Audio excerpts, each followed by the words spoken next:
ಜೀವನದಲ್ಲಿ ಇರಬೇಕಾದ ಅಷ್ಟ ಐಶ್ವರ್ಯಗಳು. ದಿನವೂ ತಂದೆ ತಾಯಿಯರ ದರ್ಶನ, ಅರ್ಥ ಮಾಡಿಕೊಳ್ಳುವ ಸಂಗಾತಿ, ಮಾತು ಕೇಳುವ ಮಕ್ಕಳಿರುವುದು, ಯಾವುದೇ ಸಾಲಗಳು ಇಲ್ಲದಿರುವುದು, ನಮ್ಮ ಅವಸರಕ್ಕೆ ತಕ್ಕಷ್ಟು ಹಣವಿರುವುದು, ಏನೇ ತಿಂದರೂ ಅರಗಿಸಿಕೊಳ್ಳುವ ಶಕ್ತಿ ಇರುವುದು, 10 ಜನರಲ್ಲಿ ಗೌರವಾನ್ವಿತರಾಗಿ ಇರುವುದು, ನಮಗಾಗಿ ಒಳ್ಳೆಯವರನ್ನು ಬಯಸುವ ಸ್ನೇಹಿತರಿರುವುದು. ಚಿಂತಿಸದಿರು, ಕೆಟ್ಟವರಿಗೆ ಕಾಲ ಸಮಯಕ್ಕೆ ಹೇಗೆ ಕಾಲು ಎಳೆಯುತ್ತದೆಯೋ ಹಾಗೆ ಒಳ್ಳೆಯವರಿಗೆ ಕಾಲ ಸಮಯಕ್ಕೆ ಸರಿಯಾಗಿ ಕೈ ಹಿಡಿಯುತ್ತದೆ.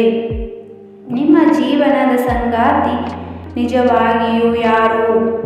ಅಮ್ಮ, ಅಪ್ಪ, ಹೆಂಡತಿ, ಮಗ, ಮಗಳು, ಸ್ನೇಹಿತರು ಇವೆಲ್ಲವೂ ಇಲ್ಲ.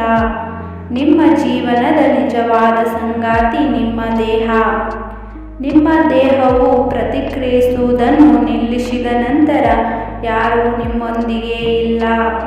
ಜಗತ್ತಿನ ಎಲ್ಲ ಕೆಲಸಗಳನ್ನು ಮಾಡಬಲ್ಲೆ ಎಂಬ ಆತ್ಮವಿಶ್ವಾಸವಿರಲಿ, ಆದರೆ ಎಲ್ಲವೂ ನನ್ನಿಂದಲೇ ಆಗಿದ್ದು ಎಂಬ ಅಹಂಕಾರ ಬೇಡ ಅಷ್ಟೇ. ಕೆಟ್ಟ ಕರ್ಮಗಳಿಗಷ್ಟೇ ಅಲ್ಲ, ಅಳತೆ ಮೀರಿದ ಒಳ್ಳೆಯತನಕ್ಕೂ ಎಷ್ಟೋ ಸಲ ಶಿಕ್ಷೆಯಾಗುತ್ತದೆ. ಆದರೆ ತಾಳ್ಮೆ ಅನ್ನೋದು ತಡವಾಗಿ ಬಂದು ಒಳ್ಳೆಯವರನ್ನು ಶಾಶ್ವತವಾಗಿ ಉಳಿಯುವಂತೆ ಮಾಡುತ್ತದೆ. ನೀನು ಏನನ್ನು ಬಯಸುತ್ತಿದ್ದೀಯೋ ಅದು ನಿನ್ನನ್ನು ಹುಡುಕುತ್ತಿದೆ.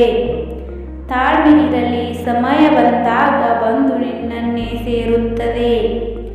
ಯಾವಾಗಲೂ ಬೇರೆಯವರು ಏನೆಂದುಕೊಳ್ಳುತ್ತಾರೋ ಎಂಬ ಭೀತಿಯಲ್ಲೇ ಬದುಕುವುದನ್ನು ಜೀವನದಲ್ಲಿ ಬಹುದೊಡ್ಡ ಸೆರೆವಾಸ.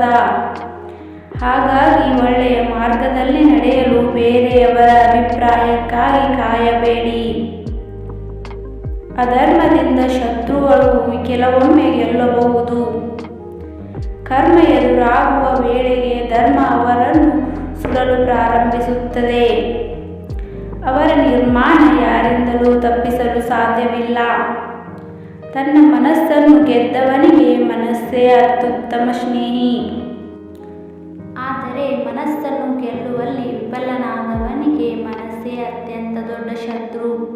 ಸ್ವರ್ಗದ ಕನಸನ್ನು ಬಿಟ್ಟು ಬಿಡು, ನರಕದ ಭಯವನ್ನು ಬಿಟ್ಟು ಬಿಡು. ಯಾರಿಗೆ ಗೊತ್ತು ಯಾವುದು ಪಾಪ ಯಾವುದು ಮುಖ್ಯವೆಂದು?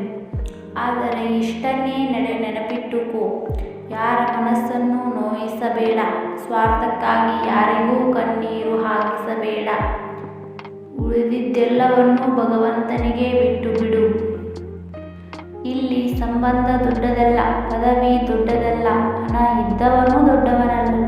ಯಾರು ಕಷ್ಟದಲ್ಲಿ ಮನುಷ್ಯತ್ವ ದೊಡ್ಡದು ಎಂದು ಹೆಗಲಿಗೆ ಹೆಗಲು ಕೊಡುವವನೇ ನಿಜವಾದ ದೊಡ್ಡವನು. ನಾವು ಎಷ್ಟೇ ಅನ್ಯಾಯಕ್ಕೆ ಒಳಗಾದರೂ, ನಾವು ಎಷ್ಟೇ ಅಪಮಾನವನ್ನು ನುಂಗಬೇಕಾಗಿ ಬಂದರೂ, ಎಷ್ಟೊಂದು ಸಲ ಕೆಳಗೆ ಬಿದ್ದರೂ ಮುಖ್ಯವಾಗುವುದು ಯಾವುದು ಗೊತ್ತಾ? ನಾವು ಆ ಪ್ರಕ್ರಿಯೆಗೆ ಹೇಗೆ ಪರಿವರ್ತಿಸಿದೆವು ಎನ್ನುವುದು ಮುಖ್ಯ. ನಾವು ಆ ಪರಿಸ್ಥಿತಿಗೆ ಹೇಗೆ ಪ್ರತಿಕ್ರಿಯಿಸಿದೆವು ಎನ್ನುವುದು ಮುಖ್ಯ. ಹಾಗೆಯೇ ಜೀವನದಲ್ಲಿ ನಮ್ಮ ಬದುಕು ನಿರ್ಧಾರವಾಗುವುದು. ನಾವು ಯಾವ ಚಪ್ಪಲಿಯನ್ನು ತೊಡುತ್ತೇವೆ ಎನ್ನುವುದರಿಂದ ಅಲ್ಲ, ಬದಲಿಗೆ ನಾವು ಯಾವ ದಾರಿಯಲ್ಲಿ ಹೆಜ್ಜೆಗಳನ್ನು ಇಡುತ್ತೇವೆ ಎನ್ನುವುದರಿಂದ.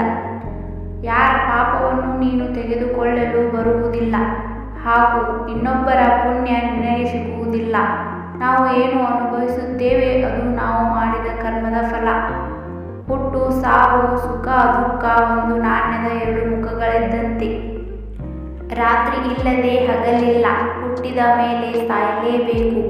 ನಾವು ಜೀವನದಲ್ಲಿ ಅನಿವಾರ್ಯವಾದದ್ದನ್ನು ಹೊಂದಿಸಿಕೊಳ್ಳುವುದನ್ನು ಕಲಿಯಬೇಕು. ಕಷ್ಟ ಬಂದಾಗ ಕೊರಗುವುದು ಸರಿಯಲ್ಲ. ಅನಿವಾರ್ಯವಾದ ಕರ್ತವ್ಯ ಪಾಲನೆಯಿಂದ ನಾವು ದುಃಖಿಸಬಾರದು. ಯಾವಾಗ ಎಲ್ಲೆಲ್ಲಿ ಧರ್ಮದ ಅವನತಿಯಾಗುವುದೋ ಮತ್ತು ಅಧರ್ಮದ ಪ್ರಾಬಲ್ಯ ಹೆಚ್ಚಾಗುವುದೋ ಆಗ ನಾವು ಸ್ವಯಂ ಅವತರಿಸುತ್ತೇವೆ. ಶಿಷ್ಟರನ್ನು ರಕ್ಷಿಸುವುದಕ್ಕಾಗಿ, ದುಷ್ಟರನ್ನು ನಾಶಕ್ಕಾಗಿ, ಧರ್ಮ ಸಂಸ್ಥಾಪನೆಗಾಗಿ ಯುಗ ಯುಗದಲ್ಲಿಯೂ ಪ್ರಕಟಗೊಳ್ಳುತ್ತೇವೆ. ಇದೇ ರೀತಿ ಮುಂದೆ ಬರುವ ವಿಡಿಯೋ ನೋಡಲು ನಮ್ಮ ಚಾನಲನ್ನು ಸಬ್ಸ್ಕ್ರೈಬ್ ಆಗಿ.